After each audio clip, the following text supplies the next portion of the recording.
I am going to tell my daughter to be kind to herself. Do not be afraid to take up space. Yeah. You are worthy of it. You're worth it, and you belong. Do not bend your wings to fit in the boxes you're not meant to be in. I'm not a doll, I don't play small. I'm not a doll, don't box me in. I'm not a doll, I own my voice. Je suis doll killer. Welcome to Doll Killer, the podcast where we smash stereotypes, rewrite the rules, and speak our truth out loud. I'm Cécile Delepierre. I'm your host. I'm a storyteller and a filmmaker, and most importantly, je suis Doll Killer. Today, I am welcoming someone very dear to my heart. Her name is Viktorija Adams Bowers. She's a makeup artist, an illustrator, a mama, and an amazing storyteller. Her work is rooted in emotion, intuition, truth, wisdom, and so much love.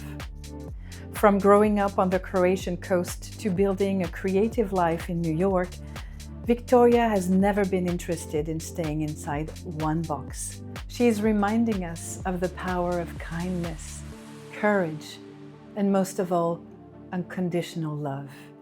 Please give a warm welcome to Viktorija. I am just so happy to welcome you into the Doll Killer podcast today. I am honored. It feels like my previous guest kind of passed the baton to you, like the torch, because that's how we know each other. We've known Yes. each other for many years through our dear friend Rosalida. And this is the I love that it comes like the thread keeps on unfolding. Yes, especially since I'm so tied to her. She is like a thread of my heart. So you're just passing, she's passing through me right now, and she's always with me. And Yes. so are you. So honored to be here and among beautiful, powerful, smart, and magical women. Yes.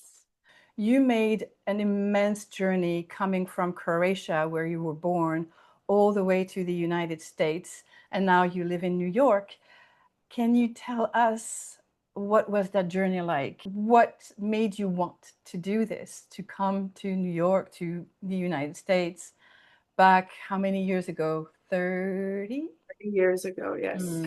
God, it's been such a journey. Well, I was born in a small town on the coast of Croatia, and to a beautiful, strong, amazing mother that defined my journey, really honestly. My parents, we had quite a tumultuous childhood, I would say.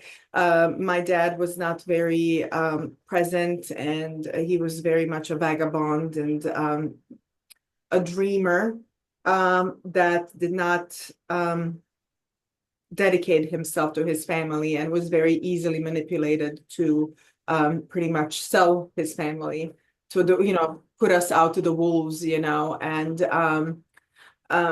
so at one point my mom and I were homeless in a sense that we were my evil grandmother kicked us out of the house while my father was gone, and we slept on people's couches, and it was a very hard time, especially for my mom, because back in that time, being a divorced woman was like wearing a scarlet letter, like something that she's done, where actually it was everybody that wronged her. And I remember, she finally like rented a little room for us in somebody's house, and finally we have a little safe place to land, something that was ours. And I've always, through all of that instability, there was always stability because she was there. There was this protection against her and I against the world, and also watching a woman navigate such a harsh and judgmental times in that society and at that decade, to raise me and to not only fight against basic needs of surviving and, providing things that are necessary for us, but also protecting her reputation, guarding me from harm, and just constantly fighting the world, but yet having so much love to give. I think that shaped me to who I was. We finally, moved away to the town where she was from. And, even then, I started wearing a scarlet letter of, like, kids would say things like, you don't have a dad, and, like, oh, your parents are divorced, and that kind of stigma, but she has always celebrated me and always reminded me that, you can be whatever you want to be. You can do whatever you want to do. I remember the TV station came to our town one time, and they were asking all of the kids, like, what are you going to do when you grow up? And I was a theater kid, so I've constantly was in productions. I also wrote poetry and had a lots of like award-winning essays and poems, and that's how I processed my pain and my, emotions. I was a little bit of a weird kid as well, so besides, being somebody who doesn't have a dad, I was also talking about Dostoevsky at, 12 years old. And my best friends were librarians. I would go, and because I guess I was seeking that father figure, there was an older librarian that I would go, and we would sit and talk about philosophy and books and stuff. So he kind of like introduced me to like Russian classics and, Carlos Castaneda and, Freud and Jung, and I was all just like eating all of that up. So when I could not relate to my peers, and they kind of found me weird and stuff. And I remember that loneliness, and I think I'm kind of grateful for that period of my life, because I always say the most fragrant flowers bloom in the darkness. And to me, I don't think I would be as imaginative and as artistic or as creative if I was like super popular and had like a million friends and stuff.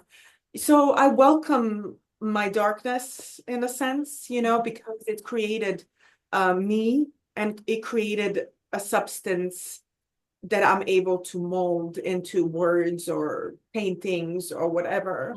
But all of that was celebrated by my mom. She always was champion of who I am, and who I'm going to be and who I want to be.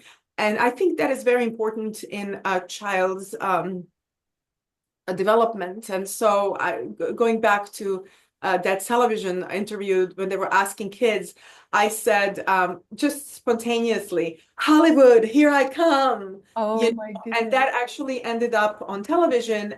And some of the locals were literally offended and came up to my mom as a hairstylist. They come up to her salon and say, like, what the hell is your daughter talking about? Like, that was embarrassing. She embarrassed herself. Like, that was ridiculous. Like, she should be ashamed of herself. And my mom would be like, she's a kid. She has a right to dream. Like, why would you squash a child's enthusiasm or humor or whatever? And it was kind of ironic, because fast forward 20 years or 30 years, and here I am working with the Hollywood stars. And, how many times was I in Hollywood doing photo shoot on the streets of Hollywood, or, Santa Monica and all of this. And sometimes I remember one time, I was on a Santa Monica pier, and where there's a Zoltar or whatever, statue or whatever from Big. And I was standing there, and there was this like a surreal whoosh that came over me. If I could go back and tell to that child, like, you just keep on going, you are going to be standing right there, hearing those seagulls, call. and they will drown the voices of the haters. Yeah, you've manifested your dream as well, and like it's just like in the voice of a little girl who um, didn't have just had a dream and wanted to um, Yeah, also maybe escape from that world, that constricted world. yeah, absolutely. Mm. And, then the war happened, and Yes. um, and it led me to US, and actually that's where I met Rosa. Mm. I met her in Wilmington, North Carolina. I was actress in As You Like It by Shakespeare that was directed by Linda Levin. And Rosa was our costume designer. And that was the connection that was instant. And that was something that Rosa gave me, is home and safe place to land and a community and friendship, and material things became inconsequential for me because they can be taken away in a split second. And I've seen it so many times. I've seen it, that sleeping on the couches of people, well-intended people, and the tiny little rooms, and you constantly moving with my mom and trying to pick up our lives, and then the war comes, and then the death comes, and all of this, I know, and I knew, and I still know that the only thing that matters is the people and the connections and friendships that you have in your life. And that's what Rosa gave me. That's what you gave me. And those are the kind of things. And that's what my husband gave me. And my ultimate home, my daughter, and those things I value more than anything in this life. And I don't long for riches. I don't long for uh, fame or anything. I think because I've been through so much uncertainty, I am the type of person that longs for stability. And all I just want is to be able to pay my bills, be healthy, and love my friends, and have my family be healthy and happy. You know, Nothing else matters really, Yeah. What led you into the art of makeup? You said you were acting and like so. Were you already drawn to makeup and to becoming an artist in that way, or? That's a funny thing. Okay, so looking back into my childhood, I had this friend, Sanka, who's actually she's a famous a newscaster back in my country now. And she was always my guinea pig, where I would tear out these sheets from the magazines and I would do makeup on her. But I never back, in Croatia and stuff, I never correlated that that is a profession. That was just something that I've done for fun. Not until I came to US, and I remember I was living in North Carolina, and I was giving out those perfumes, that you give out that was my job or whatever. And Mac opened their first counter in the 90s. And of course, I was very eccentric. I had this cute little red hair, and, I would wear like a feather boas, and I was very, Oh, very I love that. and they were like drawn to me, and they asked me like, do you know how to do makeup? And I was like, oh yeah, of course. I was completely like, something told me just exaggerate, right? And they were like, okay, so we're holding an auditions, for makeup artists, if you're interested, to do makeup. And I went home, I picked up the book by Kevin Aquan, and I just crammed it all, did, job on my friend and whatever, and I did a demo, and got the job. And I always say that makeup saved my life. It happened in such an incredible time because I was going through a personal loss of a loved one. And I guess you wouldn't call it like a mid-20s crisis, is it a quarter life crisis or whatever. And I did not have a privilege of going to college because, I'm a refugee, an immigrant, and I was pretty much surviving. I remember we had a cardboard box was our coffee table, and Rosa will remember this. We decorated it by, those shelf papers, the pretty papers that you put in a shelf lining. So we stick that on a cardboard box, and that was our coffee table. I will never forget the kindness of people during that time. There were strangers that, would hear about my story, and they would come and they would like give their like old couch and like a bed, and it, it's incredible how humanity and goodness just kind of converges together for a common good. And I will never forget that. I think my life path has been paved by good intentions, by all of the strangers and friends that have landed me. And I feel all of them have a part to play in who I am today. And I will never forget that. And, my coffee table made of cardboard was worth million times more than anything else, because it connected me with my friends and gave me the community and everything. And the same happened with makeup. I remember the first time I picked up that brush behind the Mac counter. It was like one of those like, the light shining on me. And I was like, oh my God, this is what I'm supposed to do. Like, out of all of that despair and darkness and loss and kind of aimless wandering, like a door opened for me, and I took it with a gusto, and it just, in that moment it clicked. So all of those little torturous makeup looks that I have placed upon my friend Sanka has come to fruition, and this is something that I can grow with and I can build upon. And it was an incredible, just life-changing chance. And I don't know if my old managers from Wilmington, North Carolina, Mac, will ever see this, but you have changed my life, and thank you for the chance that you've given me. And that is something that I will never forget. And that job took me to Atlanta, where I became like a product specialist at the Mac counter. And that's when I met my husband, my love of my life, my creative partner. And so not only did this profession gave me a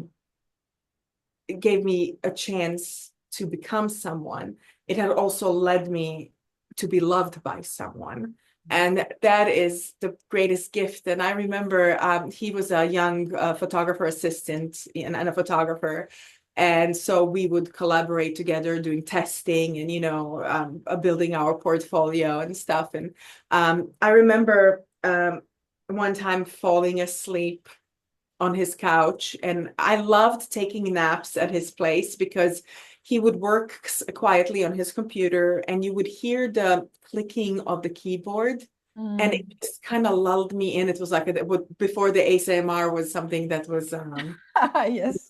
in. When I woke up, I was holding my cup of coffee and just chatting with him, and he just silently turned his computer screen, and there on his screen was a very first business card that he designed for me. Oh my goodness. Yeah. Ever since then, I had a partner who have supported me, championed me, guided me, and was just the biggest cheerleader a person can have so I can succeed, built my portfolio for me, built my websites. Yeah. It is just incredible. Also, he's a painter. He's an artist. He's the reason why I paint. He would throw these birthday parties, they're always surprise birthday parties. And one of the surprise birthday parties, he got me, he also proposed to me at my surprise birthday party, but a French beret with a set of paintbrushes and my very first painting class, like for intro into oils, and that was my first introduction to technical part of painting, and then he guided me ever since. So you went from working at Mac to meeting him, and then that opened like a new door as well into storytelling, and also because there's lots of different kind of makeup artists, but you created a whole universe. For us, it was all about creating characters and telling stories and creating a visual poetry that love letters to each other and to the world. And that is, our fights were never about, are you cheating with me? I'm feeling insecure. They were, you do not understand my vision. I'm never going to work with you again. This is it. This is the last time. The composition needs to be this way. And he'd be like, but you don't understand, and we just, through those fights and everything, we just grew together, not only as people, but as an artist as well. And we really kind of complement each other. We're like a puzzle piece, we fill each other in. And even to this day, that's translated into we collaborate in so many ways. We do gigantic murals and we do photo shoots. And even now that I have, journeyed into becoming an author, he is the man behind, he's the editor, he's the man and a driver behind our endeavors. We created so many things together, and we still do. And of course, our beautiful daughter, our biggest creation. But he was the one that was responsible for pushing me to take my career further, because I am a refugee and an immigrant, and also I have that fear of instability. I was easily placated by just being a worker bee and just having that, security that I can pay my bills or whatever. But he has pushed me out of my comfort zone and said, you are talented, you can do more, you should do more. And that led to me actually leaving Mac and starting freelancing for CNN. Which was another breaking ground for me, and another, speaking of incredible people that give you chances, beautiful boss from CNN in Atlanta was my colleague a long time ago at Mac, and she remembered and she brought me in and she nurtured me and she gave me training, and even to this day she's a dear friend and somebody that I am so grateful for. And that journey to CNN has taught me so much about like a breaking news where you have like 15 minutes to do their makeup while the world is falling apart. And it teaches you focus, it teaches you skills, it teaches you also being able to work in tandem with your colleagues, and also managing different personalities. And that is something that Mac was also very valuable. Learning how to deal with different energies, because we're all energy. And we are. I have met so many times, like I remember at Mac, people, they were so rude and dismissive. And instead of condemning them, I remember one time, the woman was so rude, and I just looked at her and I said, you're having a bad day, aren't you? Do you mind if I give you a hug? And she just started crying, and I held her there while she cried.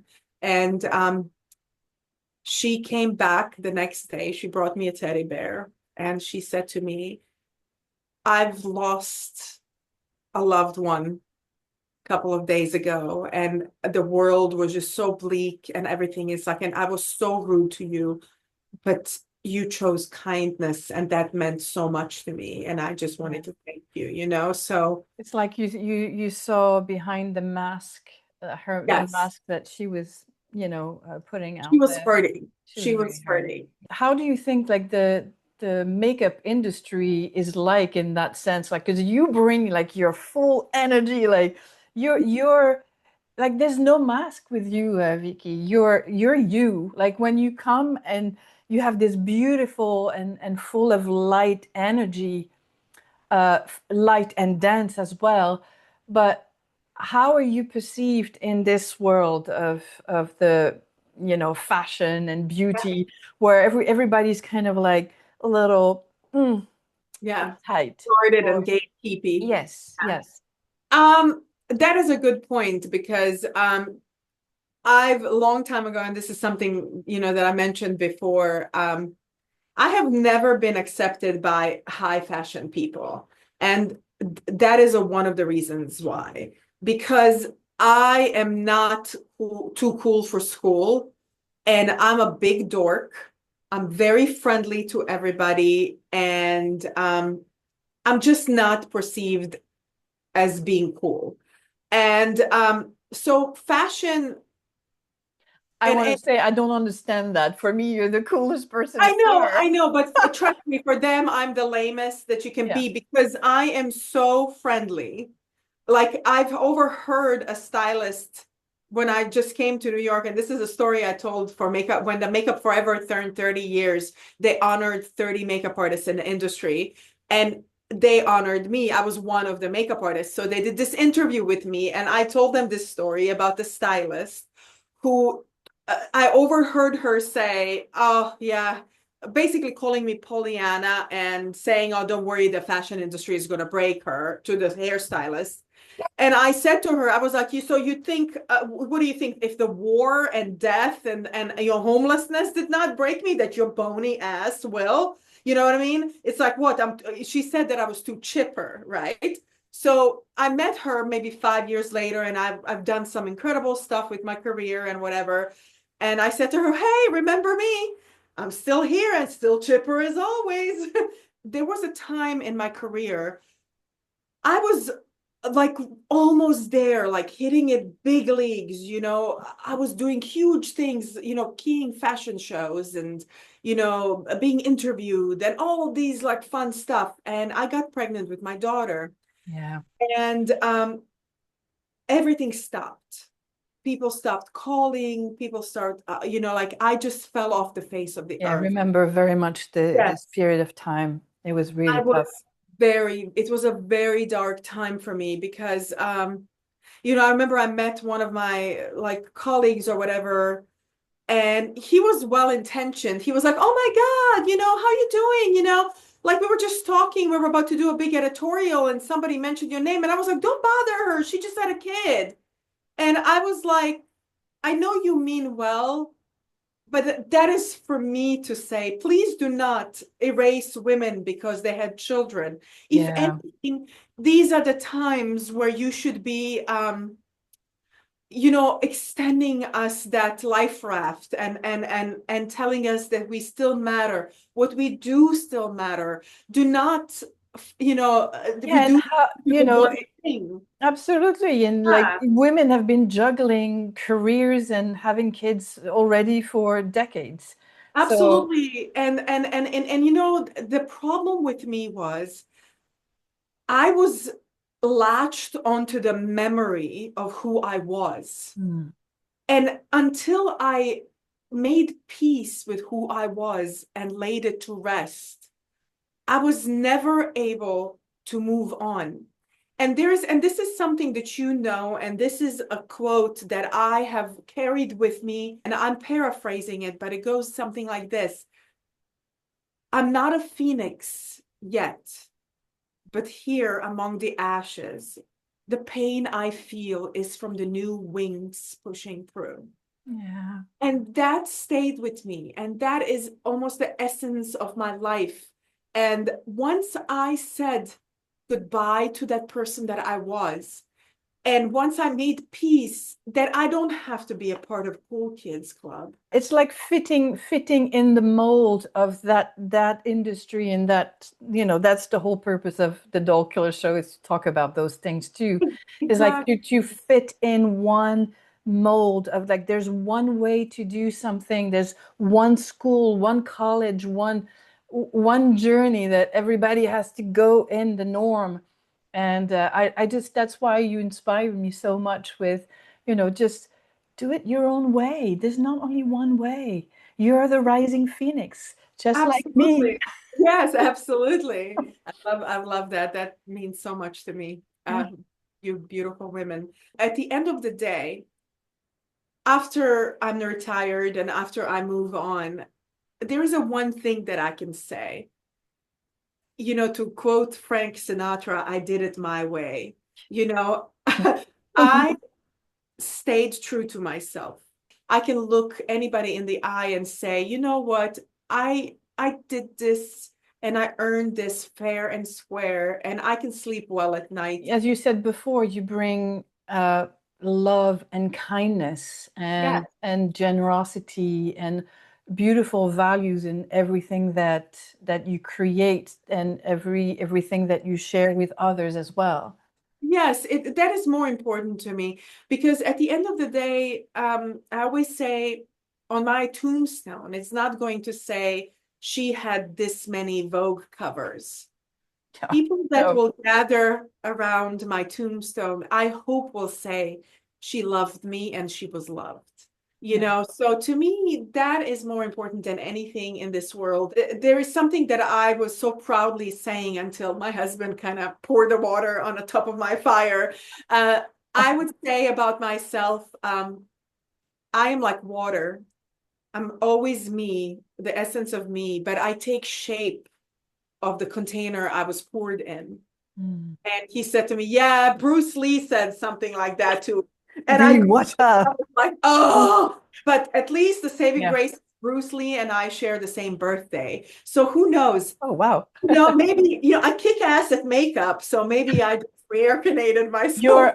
You're a doll killer. You just, yes, exactly. Doing it my way. And it's been a struggle, because I could have, cut some corners. And I've known some people in this industry, they were so powerful and they were kind to me, but I would see how they treat waiters or other people and stuff, and it showed their true face. And I've distanced myself from them because I did not want that kind of energy. I could have suck it up and, for my own benefit and stuff, and played the game. I've also met people who were so enamored by me, and my talents, and they were like big deal. And some of them are actually very successful people now. But the moment I showed vulnerability, the moment I showed struggle or humanity, was the moment they dropped me so fast, because they were collecting successes, they were collecting. And I remember also when I was going through, reinvention of myself while I had my daughter, and I barely had any money. Like, I remember holding my infant in my arms with a -1,000 in my bank account, like thinking, where's my next paycheck gonna come from? I would reach out to all of these friends, and see, hey, can you put in a good word for me? Can you recommend me this and that? None of them were there, except my beautiful hairstylist friend, Lynn, that is also a refugee from Vietnam. Yes, And one of yes, you met Lynn, and one of the most beautiful humans, authentic, kind, loving human, that he would hire me to do his makeup so he could give me some money for like Halloween. He went to a Heidi Halloween party, and I would deck him out, and he would constantly, like a little matchmaker, would introducing me to people and stuff. And slowly but surely I have regained my footing and I've reinvented myself. I realized, you know what? I will never be that cool fashion kid. Those days are over. I am an innovative makeup artist. I bring what I can offer is a professionalism and energy and love and kindness. And that is a one thing that the models will tell me all the time is like, I love your energy. Because to me, when somebody is in my chair, they're a human being. They're somebody's daughter. They're somebody's son. They are loved. Somebody nurtured them from the infancy to this moment while I lay my brush on them. And I will never forget that. I And would they never. all have a story, and you're They sharing all that moment with them as a, again, it's a ritual.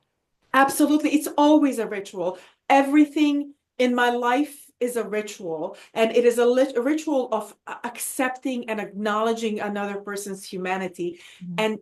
And there is nothing more rewarding than that. And if that means that, riches or whatever has to come later, so be it. You know what I Yeah. mean? Because I'm already rewarded by the fact that I can do my job with kindness. And once that happened, all of the other things kind of came in place. And I met my new agent and the new clients. And I just recently did a cover of People magazine with Fran Drescher. You know what I mean? It's like It's like a death and rebirth as well. Like you let something from the past go to be reborn, and also then you have, well, you gave birth literally to yes, your child, to yeah, Felina, yeah, and it inspired you as well to create more of your artwork, right?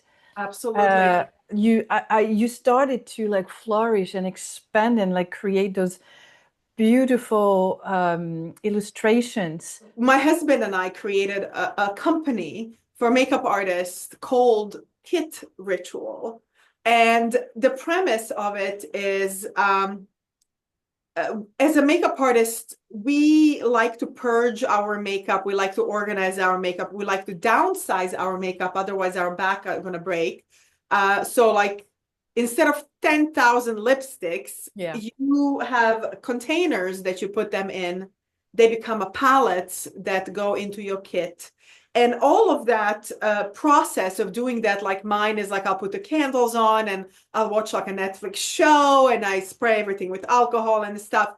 It's very ritualistic and it's very mind purging. It's very meditative. Yeah. So naturally, we created a company called Kit Ritual that caters to professional makeup artists. So they can depot, that means downsize their makeup into these beautiful, elegant, luxurious palettes that we have created from scratch. Michael has designed them. I nagged and he designed. And so they're not something that we just bought off Alibaba and slapped this is a very bespoke, very intentionally made with love. But I still couldn't help but fuse my artistry as an illustrator. I can't help Of it because course. even in my makeup world, people know me as, illustrator. You filmed the 10-foot makeup mural that I did for makeup art. Exactly. And that And was like 10 years ago. you were so intimate by the way you connected my process with creating that Yeah. huge mural out of makeup. And and after that I have had so many seminars and public speaking where I fused makeup and art together, and that has actually become my identity. And I think lots of makeup artists are artists and stuff, but I have intentionally fuse them both together. So what I did is I created this illustration. That's the Kit Ritual face. And this is the Kit So beautiful. Ritual. That's the palette itself. And it is a Yeah. modular system that you can kind of mix and match. You see, you just go like this and you twist it like an ice cube and they pop up. You see, and Amazing. there are little, but you know what? And again, I use them to put my watercolor in. So now And that I can be used travel. for even like you're using it as an artist, as a makeup artist, but I feel like it Absolutely. can also be used as, people like me with like lots of different, like I want to travel light too. you know? Absolutely. I've seen people convert them into a travel makeup. So they Yeah, put a little bit of their cream foundation here. yeah, Somebody actually took the middle and put like a little magnetic palette, yeah. and they put like a tiny little eyeshadows and then Hmm. their lipsticks, and they were like, here it is, all in one. You know what I mean? Yeah, It is very versatile. And then we came out with, makeup artists, a lot of times they pop up, they depot their eyeshadows and stuff. And this way, this is like a book of shadows, and you can oh wow. put your own, a little eyeshadow pots or bronzers, and it's very big and it's deep, so you can put a variety of things inside. And it has been a really a labor of love, and I Sure. do have to give my husband credit.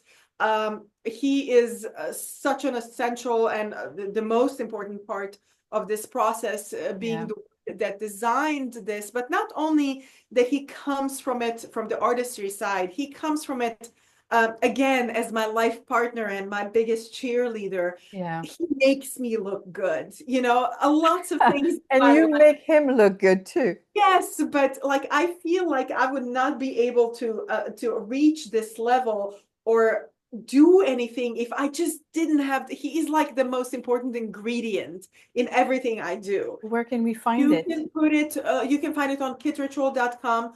You can find it on Amazon, and it's gonna, he's working on having it more in like UK and Australia and Amazon, but also in the makeup artist stores like Nigel's Oh carries it. yeah. And I have also heard from some very high end, like a celebrity makeup artist that Yeah. are saying I can finally actually present that in front of the celebrity because Mm. so sleek and luxurious. You know what I mean? It's meant to be on a table. It doesn't look like a tackle box or whatever. No, and it's all your art is like also it kind of draw your attention to like, wow, who is behind this? It's like it's such a nice way to promote, your artistry. I really want to fuse art and functionality to give my fellow makeup artists something that is sleek and beautiful and something that is personal, because Mm, I am putting my heart into this and I yeah, want them to feel it. that's so beautiful. Oh, I'm Yeah. so proud of you. So beautiful. This and the book, the book is Yeah. original too. So Yeah. I have reinvented myself so many times. I have pivoted so many times. I think that love that my mother gave me has given me this almost rubber-like texture. When you throw me down, I just bounce. And Yeah. something that I want to pass on to my daughter. I Mm. want her to always know, no matter how hard things are, that she is loved, and that is the essence of survival. And this is how my love for her and my art and my pivoting and my reinvention came to be, and how I created the book that I've written and illustrated for her. She, in a fourth and fifth grade, had a very hard time being excluded and isolated by children. She is neurodivergent. She has ADHD, and the kids like her, and something that I have found out, all of those things that I've been through as a child were actually signs of ADHD that was undiagnosed. I was diagnosed after my daughter, and I cried for a little self because what would I've done even more if I had resources or understanding that we have for neurodivergency now in this age. But the children that are neurodivergent, or children who are different, who are quirky, she's a theater kid, she's a quirky kid, she She's makes just up she's just like you. She a inherited storyteller. your DNA of, Yes, she's a little fairy. You called her yes, she's a Faye fairy. Luna. Like Yes, how, very cute. she is Yes. coming from another realm, this little one. Exactly, she does, and the thing with her is that she has this what you would say joie de vivre, Mm-hmm. this Mm-hmm. this energy. about her that is not going to be accepted by everybody. Yeah. You know, and she is going to be made fun of and isolated. And this is something that we've noticed, that she would not want to go to school and she would cry. And when we would walk to school, she would say things like, I wish you worked at school so you can be near me. And it kind of, I would try to ask her, like, is everything okay? And she would say, oh, everything is fine. But in the meanwhile, she was digging holes in her skin. She was bleeding. And I was so like, what's going on? What's going on? Until I found out the just scope of it, you know, of how children have decided that she's not worthy of friendship. Yeah. And that you know, she is going to be excluded from everything. And somebody called us and told us about this, and I remember that sheer heartbreak. It's the biggest heartbreak that you can experience as a parent, is knowing that your child is trying to fit in the world and the world is rejecting them. And to me, I said to my husband, I remember I fell apart in the middle of the street, and I said, sorry, I wish she had at least one person she can fight dragons with in the school. And then I realized I will fight dragons with her. She's not alone. Yeah. So I wrote this poem, I Will Fight Dragons with You, where I reminded her of a ritual, again, a ritual that her and I have done since she was 2 years old. She calls it a bedtime magic. And it goes like this. Before she goes to bed, I place my hand on her head and she says, wisdom and strength, love and kindness, courage flows through your body. Who are you? I am a leader, not a follower. And then I kiss her and I tell her, be kind to yourself. Oh. So what I did is I incorporated that in a poem as a reminder to her, but to me as well, that we cannot allow the world to tell us who we are. We need to tell the world who we are. Yeah. And we need to have that armor that my mother placed on me. It is time to place it on her.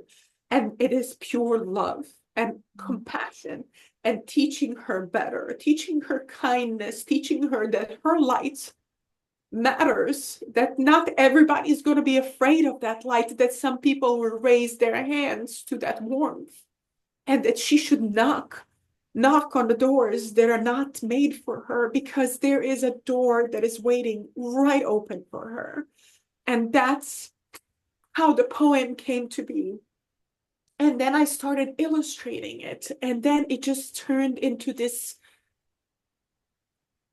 manifesto and a love letter that became bigger than just her and I.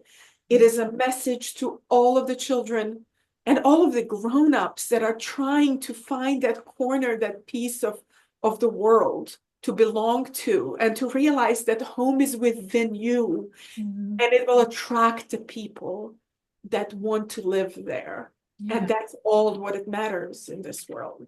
And that it's actually a beautiful thing to be different.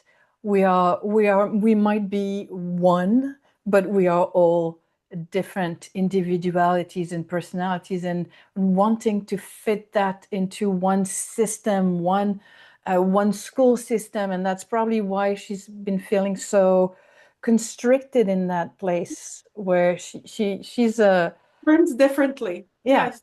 Yeah, she learns differently. And you know, and the thing is, when it comes to going back to grace again, you know, like, I don't hate or fault the kids that, you know, put her through this, because they're all trying to find a place in the world.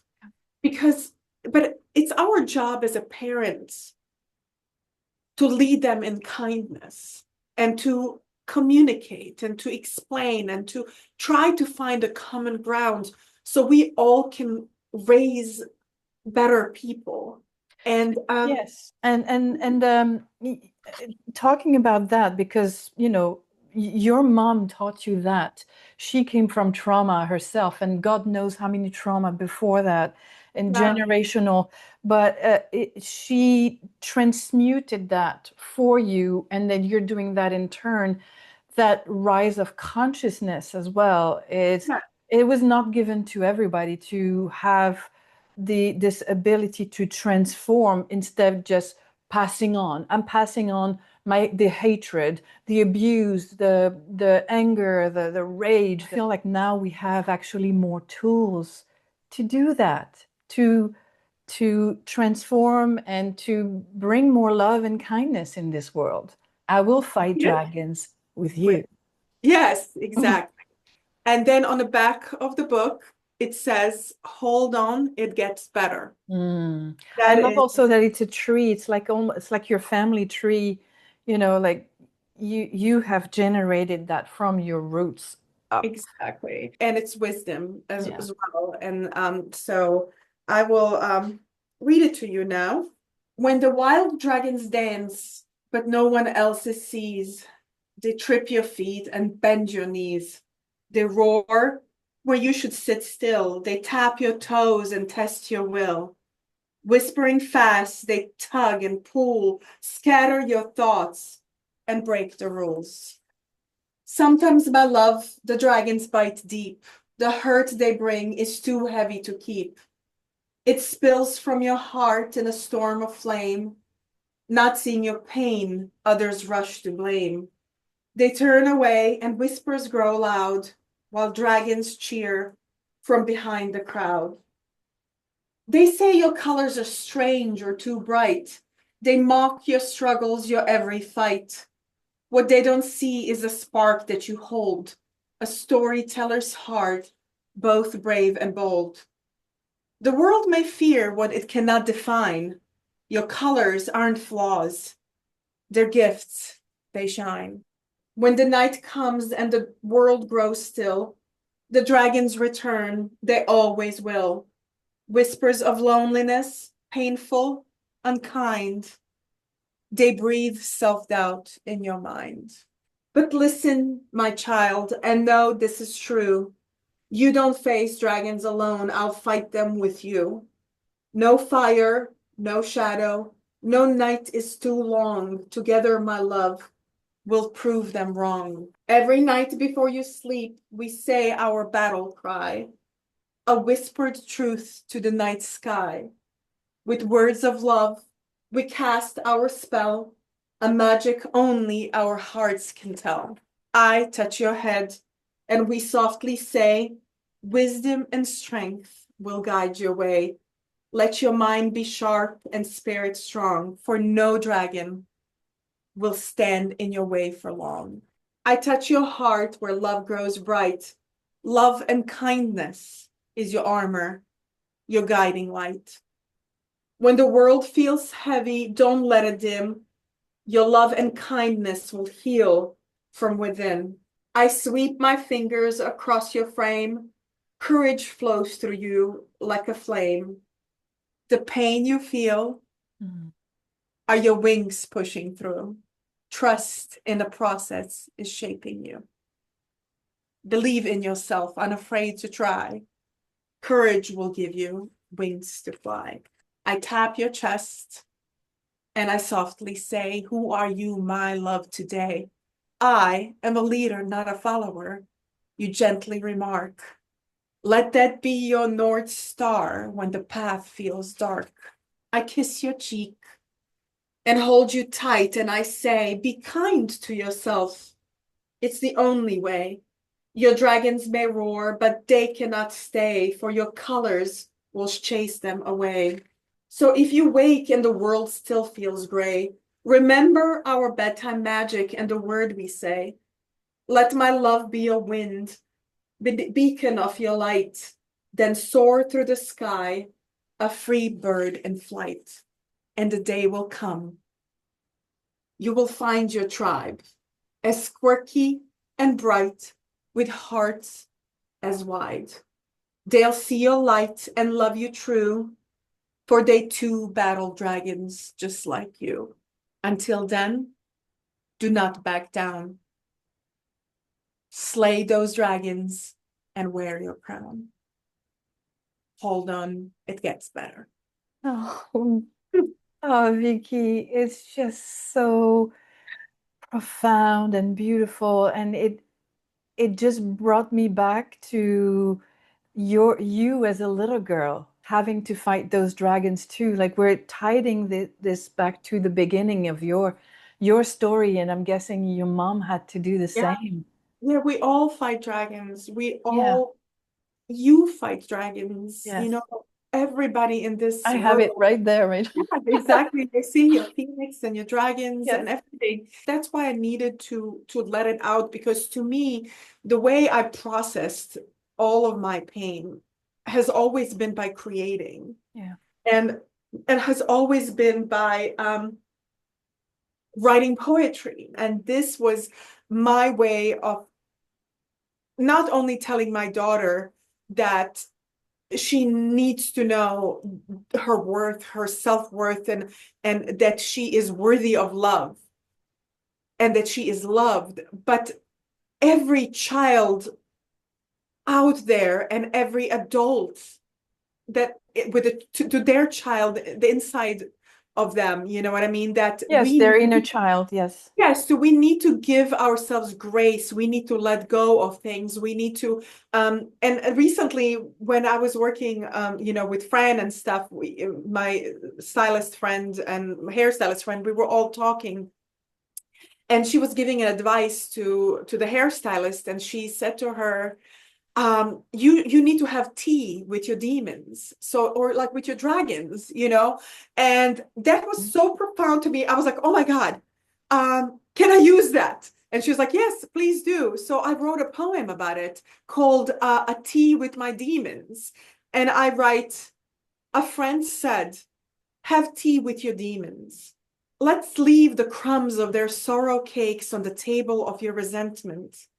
Hear them out while they lament of the slights with their pinky raised, as trying to dignify chaos they leave behind. Sit still. Do not argue. Notice how small the cup looks in their hands. Let them speak until their mouths run dry, while they mistake hunger for truth. Thank them for they tried to protect. Then stand, clear the table, and pour out the bitter tea. Oh, wow. It's so beautiful.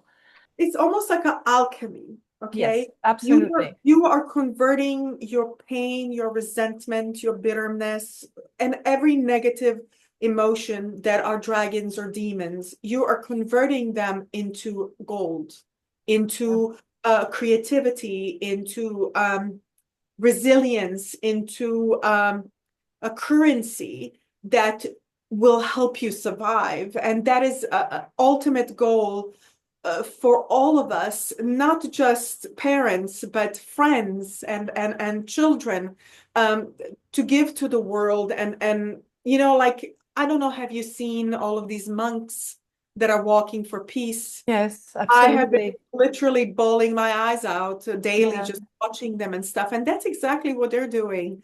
Yeah. They're going through towns and they're telling people, if you don't find peace within yourself, you are not going to be able to give it to the world. Absolutely. Yeah. And so to me, It's it's a journey, and it's showing the people that there is another way.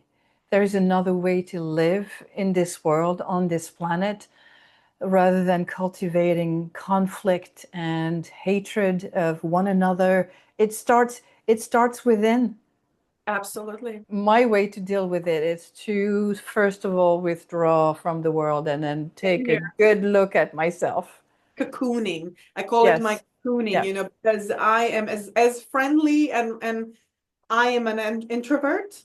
Yeah. I'm a friendly introvert, but I need a lots of times, and especially when I'm going through something, I kind of disappear from the world, and that is my way of going back to myself and healing. I would love to tie back to the beginning of your story, which is when you were a little girl.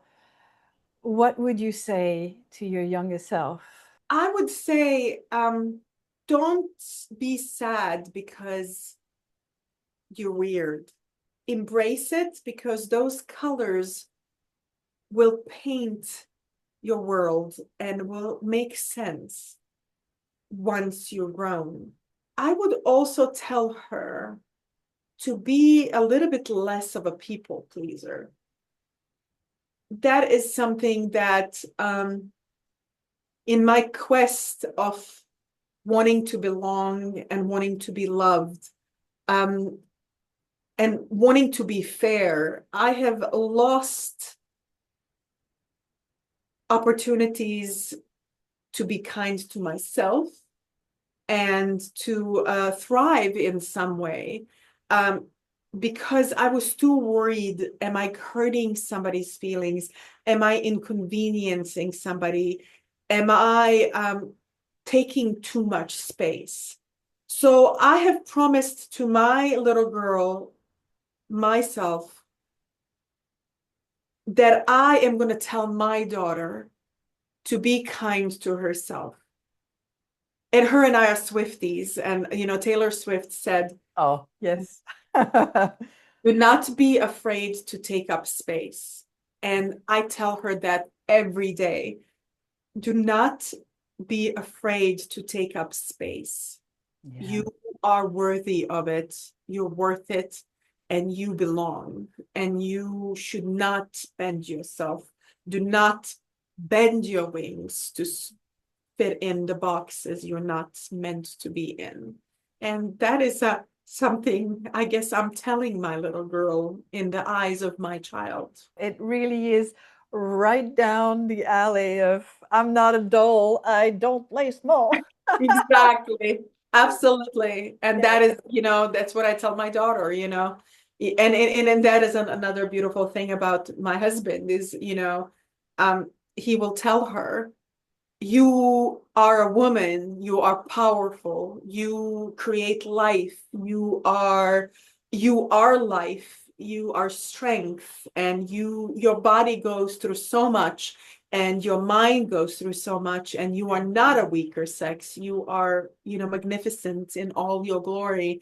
And that's the way he parents her, and that's the way he talks to her, and to see that he sees potential in her and celebrates her. It is a beautiful thing. It is something that at the end of the day, it is something that I haven't had from my father. I had it from my mother, who was, that wind that pushed me.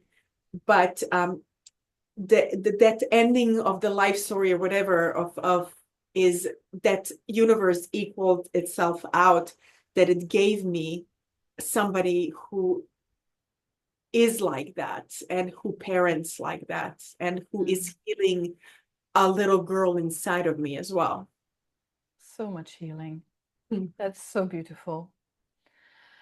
Viktorija, I'm so grateful for you and for this moment that we've had. Thank you from my heart. I want to know, where can we find your book? So you can find the book on viktoriaadams.com, and Yes, I will put the spelling- link and yes, all your socials. Yeah. exactly. But you can also find it on Amazon and on Barnes and Noble and Strand.